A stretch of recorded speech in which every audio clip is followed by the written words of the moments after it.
नमस्कार दोस्तों, यूट्यूब का हाई स्टडी पॉइंट में आपका स्वागत है। दोस्तों आज इस वीडियो में आपके लाए हैं एक्सरसाइज 12.1, जिसमें हम 12 पॉइंट के वृत्तीय क्षेत्रफल से संबंधित आपको क्वेश्चन कराएंगे, जो कि बहुत ही मोस्ट इंपोर्टेंट है। दोस्तों इसका वीडियो का ये पार्ट 1 है दोस्तों, जिसमें कि हम आपको 2 क्वेश्चन और प्लस सारे सूत्र हम कराएंगे, जो कि इन एक्सरसाइज में आपके लिए इंक्लूड होंगे, जो कि लगेंगे इनमें सारे सूत्र, वो आपके लिए बहुत ज़्यादा लाभदायक होंगे। इस वीडियो को आप पूरा लास्ट तक देखें, तभी आपको ये आगे की आने वाली वीडियो बहुत अच्छी तरह से समझ में आएंगी, क्योंकि इसमें सारे सूत्र मैं आपको डिस्कस करूंगा और बताऊंगा, बहुत अच्छी तरह से समझाऊंगा ये सूत्र क्या है। ठीक है।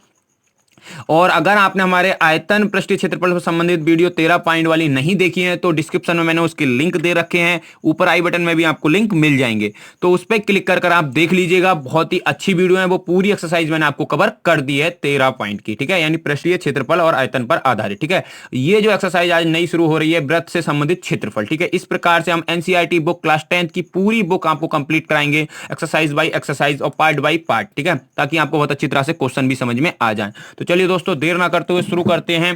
पहले वृत्त के संबंधित सूत्र। ठीक है, तो वृत्त से संबंधित सूत्र क्या है? तो वृत्त के आपको तीनों सूत्र ये पता होने चाहिए, जो कि आपको प्रीवियस एक्सरसाइज में आपने ये इंक्लूड भी किए थे, लगाए भी थे। ठीक है, तो वृत्त क्या होता है? एक चारों ओर से सर्कल गिरा हुआ क्या होता है? वृत्त। ठीक है, जैसे कि ये आपको दिख रहा है, ये क्या है? एक वृत्त। ठीक है, तो वृत्त का एक क्षेत्रफल का सूत्र होता है। तो वृत्त का क्षेत्रफल होता है पाई आर स्क्वायर। क्या होता है?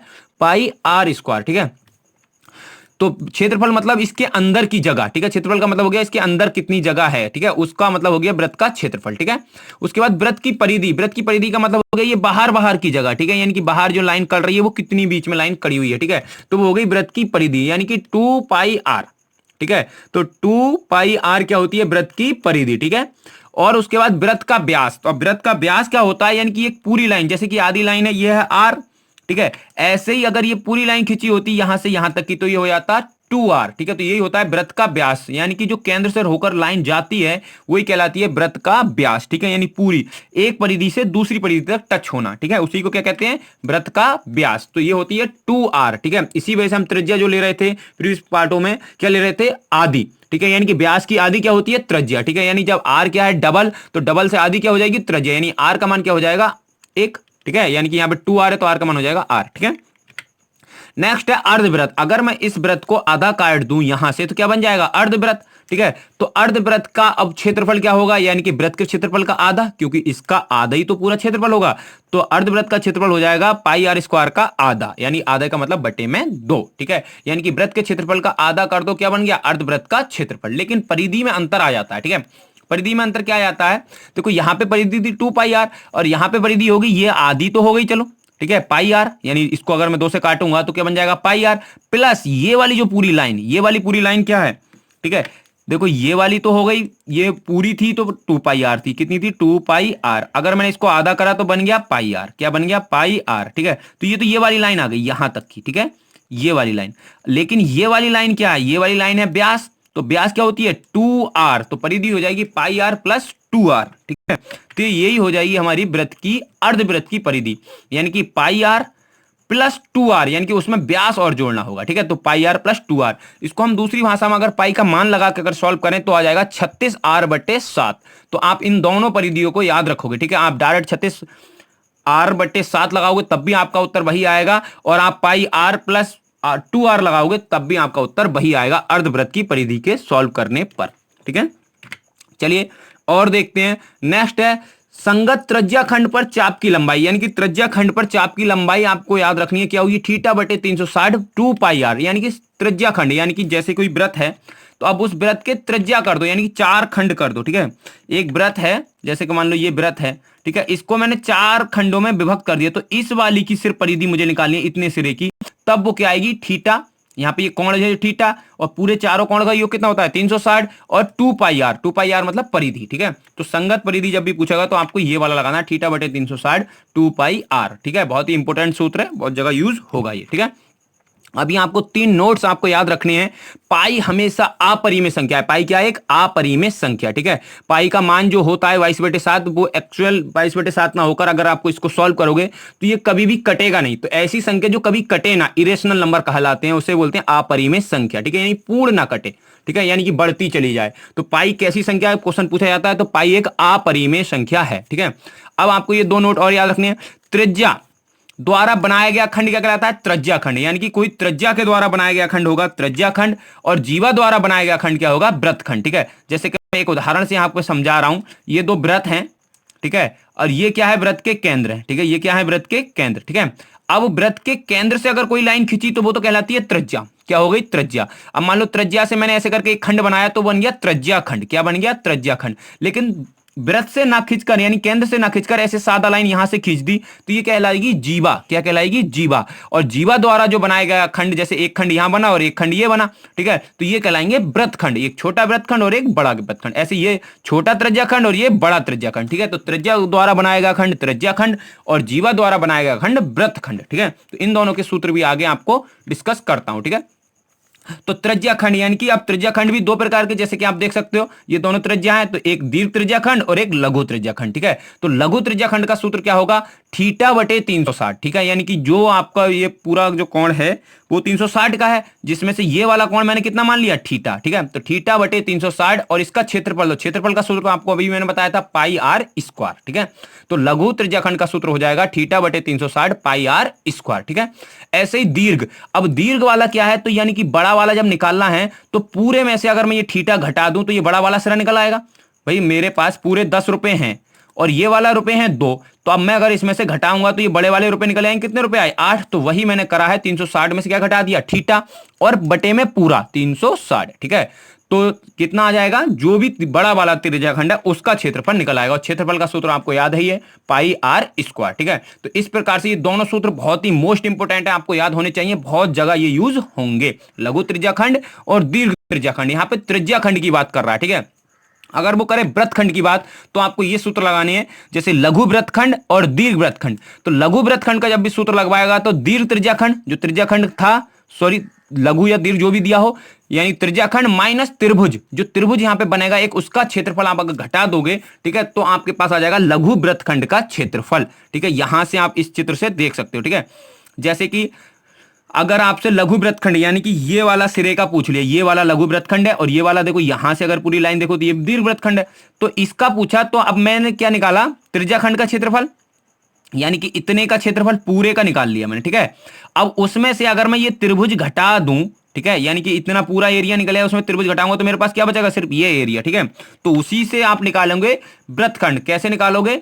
यानी कि त्रिज्याखंड का क्षेत्रफल में से घटाओगे त्रिभुज का क्षेत्रफल। ठीक है, और त्रिभुज का क्षेत्रफल क्या होगा? जैसा त्रिभुज हो। ठीक है, जैसे कि त्रिभुज का ज्यादातर आपको फार्मूला 1/2 भुजा स्क्वायर साइन थीटा लगाना है, नहीं तो अगर समबाहु त्रिभुज है तो समबाहु त्रिभुज का, और विषमबाहु है तो विषमबाहु का, और आपको समकोण त्रिभुज दिख रहा है समकोण त्रिभुज का। ये सूत्र आगे अब जब क्वेश्चन आएगा तो मैं उसमें सॉल्व करा दूंगा। ठीक है, दीर्घ वृत्तखंड का अगर आपको निकालना है तो पूरे वृत्त का क्षेत्रफल, क्योंकि पूरा वृत्त है, और उसमें से घटा दो लघु वृत्तखंड का, यानी कि ये छोटे वाले वृत्तखंड का। ठीक है, छोटे वाले वृत्तखंड का कैसे निकलेगा? ऐसे जैसे मैंने निकाला है।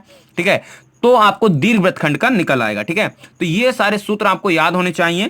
ठीक है, आप नोट करिएगा इन सूत्रों को, तभी आप बहुत अच्छी तरह से सीख सकते हो। अगर आपको इसकी पीडीएफ चाहिए तो आप मुझे कॉन्टैक्ट कर सकते हैं व्हाट्सएप नंबर पर। ठीक है, उस पर मैं आपको सेंड कर सकता हूं, मेरे पास इनकी पीडीएफ भी है। ठीक है, तो ये सारे सूत्र आपको एक जगह एकत्रित मिल जाएंगे। ठीक है, आपको नंबर मेरे डिस्क्रिप्शन लिंक में मिल जाएगा। ठीक है, वहां से क्लिक करके आप ले सकते हैं। ठीक है, या आप डिटेल में जाके अबाउट जाके चैनल के वहां से आप नंबर ले सकते हैं, वहां पे मैं नंबर नोट कर रखा है। ठीक है, तो आपको अब त्रिभुज का क्षेत्रफल जो है वो आपको क्या लेना है? 1/2 भुजा स्क्वायर गुणा साइन थीटा, ये आपको त्रिभुज का क्षेत्रफल लेना है। ठीक है, तो ये सारे सूत्र हैं। चलिए अब सॉल्व करते हैं पहले क्वेश्चन के साथ। आई होप कि आप इन सूत्रों को याद कर लोगे, भले ही अभी याद नहीं होंगे लेकिन आप नोट करके इन्हें याद कर लोगे। बाकी आप वीडियो जब देखते रहोगे तो आपको बार बार मैं सूत्र देता रहूंगा, उन वीडियो में ही आपको सूत्र याद हो जाएंगे। ठीक है, एक बार बस अपने हाथ से नोट करने की कोशिश करना। ठीक है, तो 12.1 का पहला क्वेश्चन है, ये इसमें बोला गया है कि जब तक कहा ना जाए पाई का मान आपको क्या लेना है? 22/7 लेना है। वही वाली बात जो कि आपको प्रीवियस पार्ट में आपको 13 पॉइंट में मैंने कराई थी। ठीक है,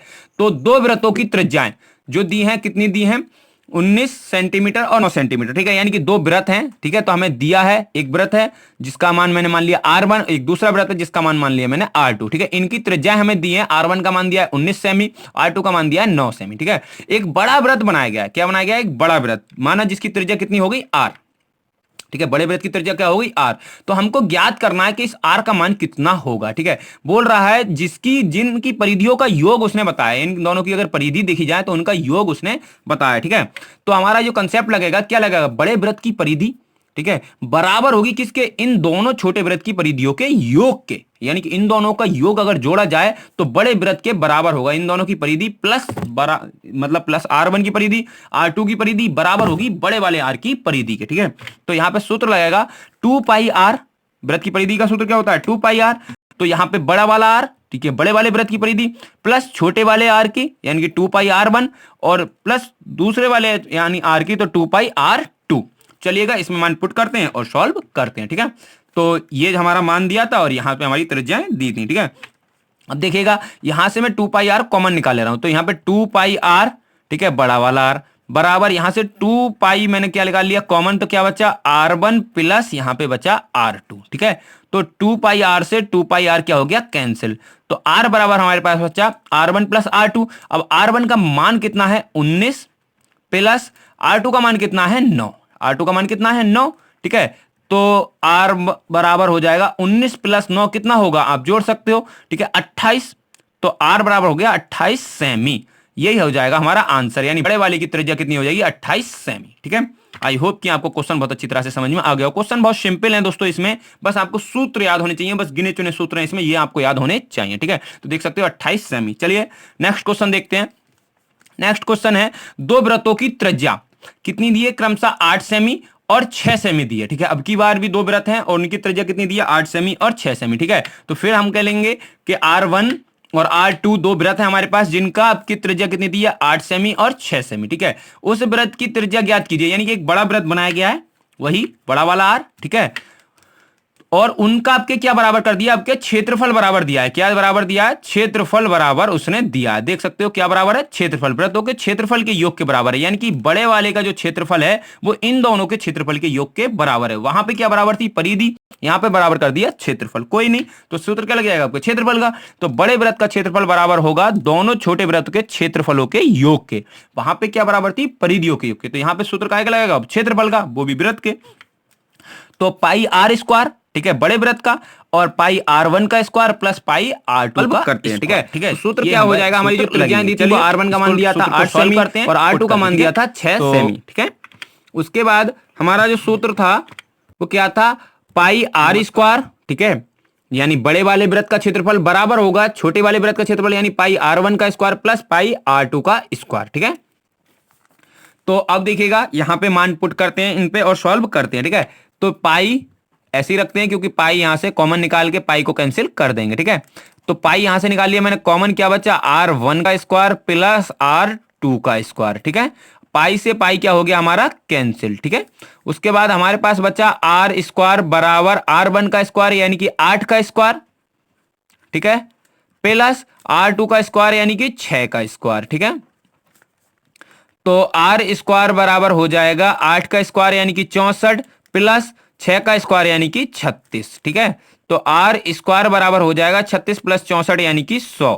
ठीक है, और R स्क्वायर बराबर यानी 100 किसका स्क्वायर है 10 का, स्क्वायर से स्क्वायर कैंसिल, तो R बराबर हो गया 10 सेमी। ठीक है, यानी R का मान कितना आ गया 10 सेमी, यानी कि बड़े वाले वृत्त की त्रिज्या कितनी होगी 10 सेमी। ठीक है, आप यहां से मैच कर सकते हैं। ठीक है, तो देख सकते हैं 10 सेमी। ठीक है, आई होप कि आपको ये क्वेश्चन बहुत अच्छी तरह से समझ में आ गया होगा। अगर आपको ये क्वेश्चन अच्छी तरह से समझ में आए हो और ये सूत्र समझ में आए हो तो हमारी वीडियो को लाइक करें, अपने फ्रेंडों के साथ शेयर करें और हमारे channel hi fi study point को सब्सक्राइब करें। जय हिंद, जय भारत। सॉल्व करते हैं। ठीक है।